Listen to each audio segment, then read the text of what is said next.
everyone, it's Kim and welcome back to Bookmarks and Breadsticks.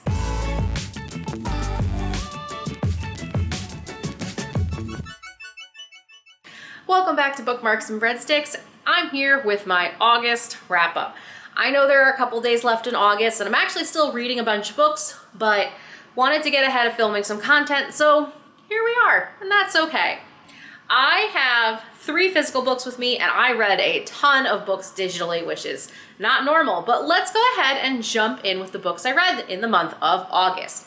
First up, I read the book Barrel-Aged Stout and Selling Out, Goose Island, Anheuser-Busch, and How Craft Beer Became a Big Business by Josh Knoll. So I actually listened to this book as an audiobook with my husband when we were driving. Where were we driving? We were driving for our family vacation in the beginning of August. This is a 12-hour audiobook that came out in 2018. It comes in at about 400 pages, but I read it off of Scribd, or listened to it off of Scribd, I should say. Olive over at Book. Olive has a really great review about this. I think she read this for Nonfiction November 2 to 3 years ago, which of course every time I think I found a gem, Olive's read it and reviewed it, which is not a bad thing. I adore Olive and her channel. She's a huge inspiration for me. But this book is all about, just like it sounds, Goose Island was a craft brewery in Chicago, or in the Chicago area, and it's the story of their growth, the growth of the craft beer industry, and Anheuser-Busch's strategy to really gobble up small craft breweries when they couldn't create a beer of their own to compete in the growing craft beer space. So my husband actually works in beer as a market researcher. So we both work in food, I should say. I work in consumer product goods. I'm a product manager, and my husband works in market research, but within the CPG space. So we both have a really good understanding of the way food works, and it was really nice on this car trip to be able to listen to this book together and really take pauses to talk about the strategy and the perspective of what it's like to be a small business potentially being taken over by Anheuser-Busch, or what it's like to be Anheuser-Busch trying to take over smaller businesses. Look, I know people have issues with Anheuser-Busch being a huge conglomerate. They own too much of the market share of beer, and they own too much of the supply chain of the 3-tier system because they essentially have a near monopoly on the trucks that drive beer across the country. If you've ever known, or know, if you don't know how that kind of works, it's the level of distribution where trucks show up to even your 7-Eleven or your Aldi's, or actually, I don't know if Aldi sells beer, so your 7-Eleven, and they essentially, those trucks that unload beer and stock each week, a lot of them are independently contract, but there is a whole subsection of them owned specifically by Anheuser-Busch, and there are incentives to carry more of Anheuser-Busch's products, these kinds of rebates and benefits, and it's gotten Anheuser-Busch in a lot of trouble over the years for monopoly-like tendencies or for unfair programming and kickbacks when a smaller independent brewery just wants to get on the shelves and can't because someone like Anheuser-Busch is the more lucrative opportunity for those distributors. So all in all, Goose Island, learning about their growth, the culture that they had, they were the first in this book to sell out and be sold to Anheuser-Busch, and it really set off a chain reaction of how craft brew changed in the early 2000s into the 2010s. It was a really good book, especially as someone who does not drink alcohol. I really love learning about it. I love being able to, especially because I work in food, like I mentioned, to be able to sit back and go, okay, I strategically completely understand why Anheuser-Busch started to purchase different craft breweries. They couldn't compete. They couldn't build a recipe of their own. It was a really interesting way to handle it. But I could also see why the passionate lovers of craft brew were so pissed to see their beloved beer companies, their breweries, essentially sell out. The other big stack of books that I don't have that I read digitally is I read all of Anonymous Noise. This is a graphic novel. It is 18 volumes that I plowed through in about 48 hours. I started reading Anonymous Noise when I was in high school, when it was coming out volume by volume, and then fell off the bandwagon and kind of lost track of the series. And just the other day, I was thinking about music-based manga, and this popped in mind, and I was able to find it online. So Anonymous Noise follows our protagonist, Nino, who is separated from her childhood friend, Momo. They were both 7 years old, and then one day, Momo disappears. And since then, she's always worn a mask over her face because without it, she constantly feels like screaming at the loss of losing this friend. It's only when she gets to high school that she finds herself not only reunited with potentially Momo, but also a young boy from her childhood who taught her how to sing. And he and his band, In No Hurry, has specifically been designed for Nino to sing as the lead. So this is definitely high school angst level of romance, but I really loved the role music was. This was not pop music, it was rock and roll, there were bands, and there's something about that angst that I just eat it up. If you are fans of the manga Nana, which takes place with more of young women in their 20s, we'll say, this is like the high school version of it, and I ate it up and loved it. So I listened to Stout as an audiobook and read 18 volumes of Anonymous Noise online, which I honestly find that the only time I use an e-reader or any kind of digital reading is if I have an ARC or it's manga.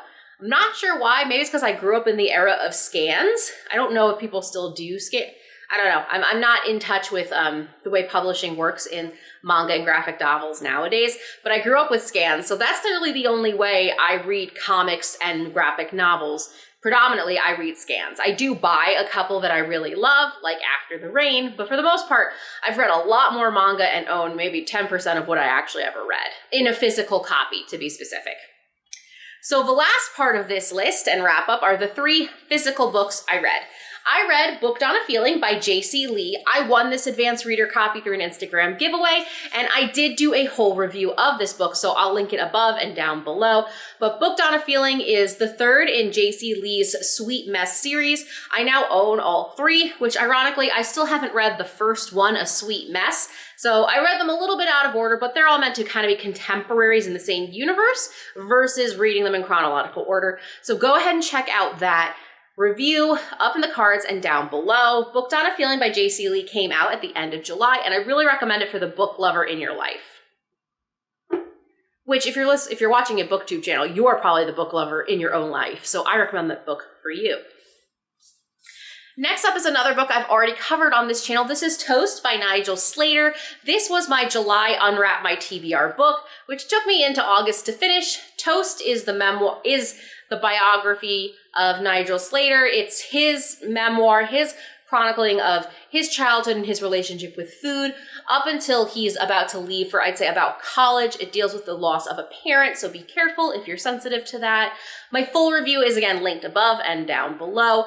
I liked this book. I don't think I'm going to hang on to this book. I'm probably going to put it in the little free library. I usually wait until I do my wrap-ups, so I have the physical book on camera, and then I put it on the pile, and out the door it goes, which is a good thing. I have started to also sell some of my favorite used books or books that I've loved but don't want to hang on to on Pango Books, so I do have my Pango shop down below. So I try to find a balance. There are definitely some books that I think are worthy of resale. They're great, or they're new releases that I was disappointed in that someone else might read. But I also have a little free library, so the point is to continue to put books out there as well. So 1-to-1 ratio, maybe. The final book I read, which I read the final book of this wrap-up, but I also read in the month of August, is Blush by Jamie Brenner. This book I read on my family vacation. I read one book, I took it with me. I actually took like 6 books with me, but only ended up finishing this one. This is a newer release. I believe it came out last year, as I check. Yeah, this came out in 2021, and this is a brand new hardcover. So like, this is a book that's gonna go on my Pango shop. Jamie Brenner, I liked the book, but at some points was very frustrated. So just to give you a heads up, it's 3 generations of women.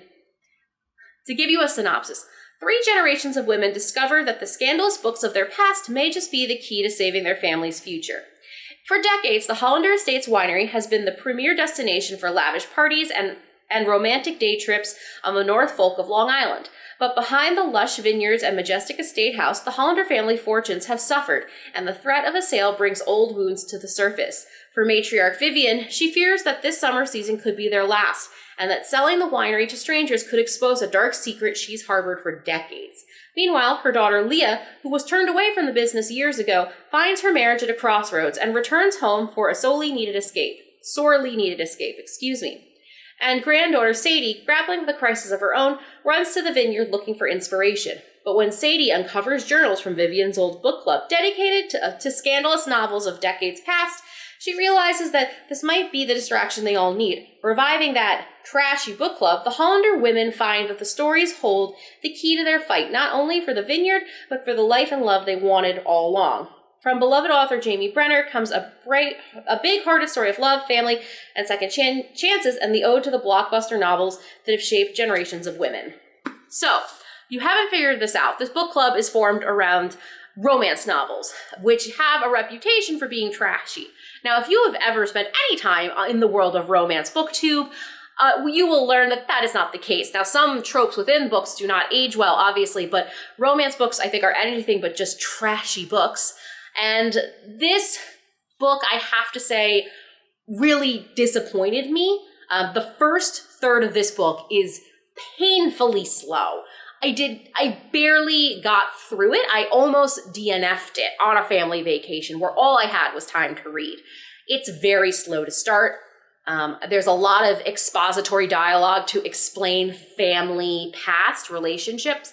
And this book club is set up to be what saves everyone and really felt like an underutilized plot device. It's great that the club was there. It's great to watch three generations critique and discuss the themes of those books, but it took way too long to get there, and it wasn't as groundbreaking to the plot as I wanted it to be. I really want a romance booktuber to read this because I really want their point of view, as I view them as the experts of these older romance novels. They mention a bunch by name.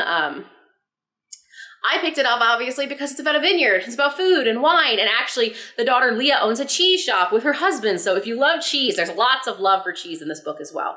All in all, it's not a bad book. It's just like a 3-star. It's like, someone might really love this book, but for me, I was looking for a little bit more in that romance book element and the book club. There's also a fourth female in this. One of the brothers gets engaged to who is an influencer, and she starts off with a really bad reputation with the family, and you get to watch that relationship change, which is nice. But a lot of times it felt very cliche, and a lot of this had an element of entitlement of like, oh, this white family on Long Island is in dire straits and they'll have to sell their vineyard and their farm and their family home. Meanwhile, there's a whole family that came over the border that's been working at the vineyard for generations, and fuck them if they get sold over. They didn't even tell them that this was happening. It took Leah and Sadie to tell them, hey, like they're asking like, hey, are the rumors true? Is your dad gonna sell this vineyard? And they're like, no, because they're in an uncomfortable situation. So part of me was like, ooh, the privilege, just a little bit was a little, you know, just a little, sometimes, just a lot of complaining sometimes. And also, God, fucking women, like, learn to communicate. Communication. Big. If you're not into the lack of communication tropes or communication-based conflicts or lack of communication conflicts, this is not the book for you, I would just say. All in all, that is my book haul. No, that is my book reading wrap-up for the month of August. I read, again, 3 physical books, 1 audiobook, and 18 volumes of manga digitally. So that's 18 plus 3 is 21, audiobook 22. So 22 books. I don't care if anyone else doesn't count graphic novels as books. I do. They're books. They take time. They're a plot, and you read them. So they're books to me, which is really great because I was really behind on my goal to try and hit 95 books this year, and then I just flew through 18 volumes. So yay! And that was not planned for my reading goal. I just really out of nowhere was like, wow, whatever happened to that manga, Anonymous Noise? I do think it was made into an anime too, but I don't want to watch it because the anime is only 12 episodes and the manga is 18 volumes long. So I feel like you're going to get only a snippet or like one arc of the manga in the anime, so I'm not even going to bother. But I do have this real big obsession of finding this one manga I was reading called Bartender, and it's never been bound up in English or brought to America. So I'm gonna have to find the scans online, and I actually want to watch that anime and compare it to the manga and do a review for you guys on the channel. So a little bit more foodie manga is coming to this channel. So if you are interested in foodie manga or you have food-based graphic novels you want to recommend to me, please put them down in the comments below. I don't know if that'll be a series or a one-off. I'm just very excited to talk about that one because I always wondered what happened in that manga. So this reading Anonymous Noise inspired me. Don't forget to hit like and subscribe. I post new videos twice a week. Right now, Tuesdays and Saturdays, but you know, we're getting into the holiday season. It's gonna be really crazy for my small business, so be patient with me. I hope you're well. I'll see you in the next one. Bye.